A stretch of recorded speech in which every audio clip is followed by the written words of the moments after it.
Hey everybody, Zingact here. Today I'm going to kind of go over a review of my Japanese set booster of Strixhaven I opened. I did try to record the actual opening for everybody, but I had an issue with the space in my computer and the file getting corrupted when it tried to upload. So I'm going to show you the highlights of that real quick, as it actually wasn't a very impressive box as much as you think. I only got two of the gold foil artist proof cards. I mean, they're kind of cool, but I don't think anybody's really collecting them. And one thing to note, out of the entire box, I only got one Dragon's Approach in Japanese, which is pretty surprising, as it's kind of a chase common. One per box is kind of ridiculous for a common card. I got some list cards, mostly just commons, uncommons from not even that old a set. Reality Shift's kind of cool for Commander. But other than that, I got, I believe, two rares. Ancient Craving, which has been printed to Oblivion, but does have the portal. And then I got a Nim Mizzet Reborn, which is kind of cool. It's played in Pioneer, fun in Commander, but it's not that old of a card. I probably have a bunch of them still from War of the Spark. A couple neat foils I pulled. This is Stormkiln Artisan. I believe he magecrafts to make treasure tokens. And then I cannot remember for the life of me what these rares were. I know this one kind of lets you cast an instant or sorcery from your graveyard at random, and it has lifelink. Just kind of a cool card. This guy you can exile, they'll give your creatures indestructible, and on the backside is a 8-mana sorcery that lets you choose a creature and destroy the rest for black. And this was a Blex. I actually got two of them. I got a foil Japanese one, which is kind of cool. Search for Blex on the back. It's a fun commander card, especially if you like that pest tribal, insect tribal, anything like that. Plus, if you can make infinite mana with a sack outlet, you can gain infinite life, and then you can then cast the backside infinite number of times, basically tutor through your whole deck. Noteworthy rares. I got, nothing crazy. These aren't all of them, just plenty more. I got a couple Snarls. I got the Witch, which makes pest tokens when you magecraft. I got a Wandering Archaic, Elite Spellbinder, and a Prismari Command. And Mythics, I got another Blex, a Will and Rowan, another full art Silverquill, Shadrick Silverquill, but Japanese this time, Blow Out the Sky, and this is in something ecological. I cannot speak. I apologize. Ecological Appreciation. I had some decent mythics, not a crazy amount. And then one thing I wanted to point out are these. Before I get to that, I would let you know that I do have 3 of the collector boosters now to open for you guys after this, so it won't be just a review video. And so I'm going to get to these. So one thing you noticed is that half of them were just Japanese English-style frames, and then Japanese alt arts. So it's just like in War of the Spark, with the Planeswalkers, where half were the regular art Japanese, and the other half were the alternate Japanese. I'm going to go through these real quick. Most of the uncommons are pretty lackluster. For as far as I've seen, I believe they're all standard legal, and I don't think any of them are really sweet, except for maybe Cultivate. And then I guess Op 2. So as the rares, I got a Sign in Blood, an Ephemerate, Electrolyze, and a Brainstorm, which Brainstorm's kind of cool. But as you see, the English frames aren't really holding any value. I definitely think they're sweet, and I 100% recommend to you any cards that were expensive before are dirt cheap now in the English frame. Maybe not so much the Japanese frame, but the English frames. Cards like Natural Order and Tainted Pact are really inexpensive to what they used to be, and I definitely recommend picking them up in the English style frame. And then I have a Memory Lapse, which is the collector booster art, and a Lightning Bolt, which is really sweet. And my first mythic out of there was Blue Sun Zenith. Nothing too special, but it does look cool. And I also got another Increasing Vengeance. But, that's not what you guys are here to see. Really interesting ones were the Japanese ones. Is this Defiant Strike, Shock, Village Rites, Thrill of Possibility, Adventurous Impulse, Eliminate, a Revitalizing Gift, I might be butchering the name on that, Snakeskin Veil, Whirlwind Denial. Then, I mean, those, as cool as those are, the uncommons are all standard legal, and if you didn't notice, in the packs are mostly the uncommons.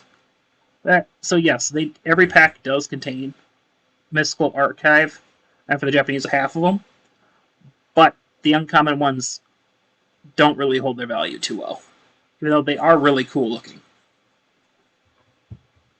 My first rare was Stone Rain, which got upshifted from a common to a rare.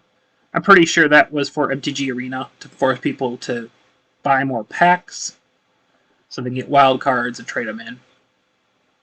But I don't know why they upshifted a bunch of commons to rares in here. Just increased prices. Got a Harmonize, which is kind of cool. Doomblade. And I did pull one mythic, which was a Channel.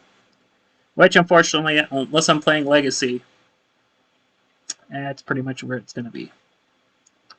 Trying to get this to... There we go.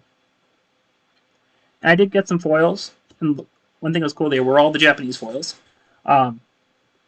So this one, unfortunately, was Divine Gambit, which is just an absolute terrible card. If you don't know what that card does, you should look it up, and you will understand why. Foil the Rest, which is kind of cool. And a foil... I thought this was Cultivate, but it might be Crows and Grip. I might be getting them confused.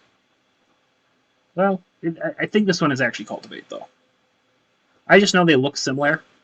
And I think, because, yeah, this is an uncommon, this is a Cultivate. Okay. But I would say, out of a set booster, it's not particularly worth it over a draft booster. There's not many cards that are worth a lot of money in this set, and you still have a chance to pull like the full art dragons out of the normal set. I mean, I guess you do get some more foils, but the collector's boosters make foils just dirt cheap for regular cards, so I wouldn't worry about them too much. I would just, if you wanted to get a bunch of these Japanese alt arts, I'd recommend a Japanese draft booster or a collector's booster if you don't mind spending all that money. But if you just want to get a bunch, Japanese draft booster if they have them. All right, now we're gonna go do a lot of these. I got 3 of these collector packs for you guys to open. Probably spent too much money on Strixhaven, but you know what? These collector packs are fun to open. So let's go through the first one. Gonna mostly skip the commons for you guys. Get to our lesson card. I'm double checking for any good uncommons. Spell Satchel is actually a pretty cool uncommon. And our first uncommon, lesson, it is an uncommon, is Reduced to Memory. People are making this kind of like Generous Gift. It's close, but I would say because it's a sorcery. In Commander, it's way worse. Maybe in Constructed, it could be decent, but I'm not too high on this card. But if you like it, you like it. First rare, another Augmenter Pugilist. Probably saying that wrong. It's probably Pugilist, but I don't know. It's fun to say Pugilist. It's an 8/8 for 3 if you've got 8 or more lands. And the backside, you can make creatures copies of other non-legendary creatures you control.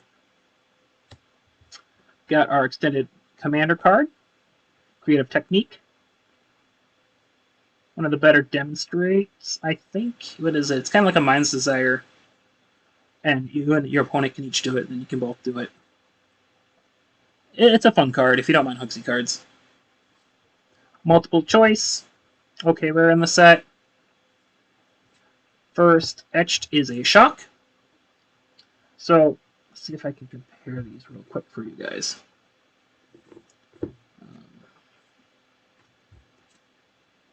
So I don't know if you can see it so much on the camera that the left one is a standard one, and this is etched.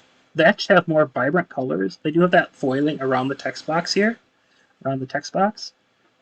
And the whole card itself kind of has a slight um, texture to it. Well, this is glossy. And it almost seems a little more washed out, but I just think because the texture applied to this card just keeps it looking nicer. So we got a shock. Ooh, a counter spell. And it's not a Japanese one, but that is very attractive. I will say that the English etched do look really nice with all the gold on the side, while the Japanese ones are barely noticeable. The English ones are very noticeable with that gold, if you can kind of see it if I do that. Counterspell, of course, great card. The original OG Counterspell. Great commander. Going to be playing that card for sure. And we got a foil. Oh, look, a foil English Divine Gambit. Hold on. Hold on. We can start collecting. We have our foil Japanese. We can collect our foil English. And, oh, shoot, I just realized it there. Well, looks like we pulled a foil natural order. Holy moly. Now that's a good hit. Now, it is an English one, so they have taken a dive. I was looking at the prices earlier. This one, I think, is between 20 and 30 for the foil, while the normal one's down to, like, you can get it for 12. But this card will go up. It's a staple in Legacy Elves. It's phenomenal commander, and the art on this one is fantastic. Wow, that looks nice. And last guy is just token. So that was a nice hit. All right, let's do our next one.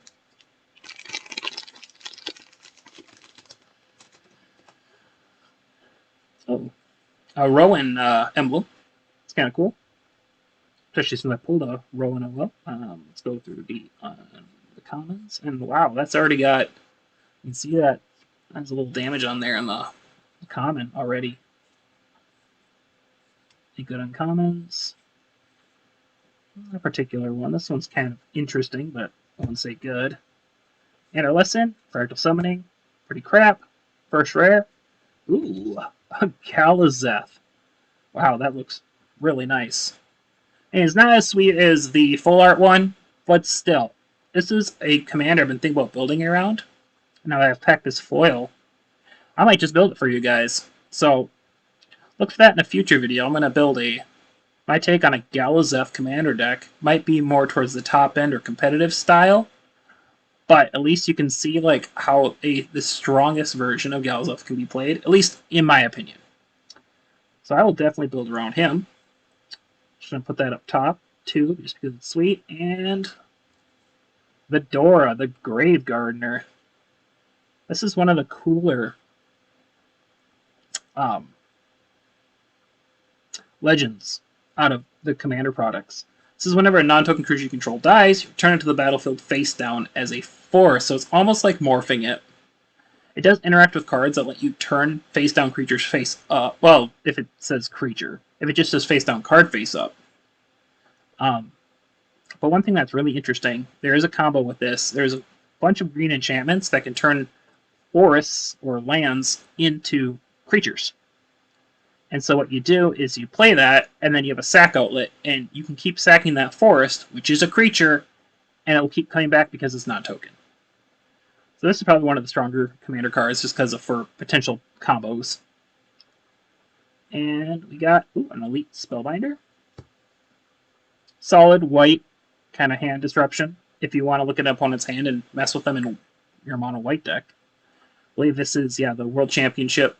Paulo Vito Damo de Rosa. I probably butchered his name, but it's kind of his take on some white hand disruption.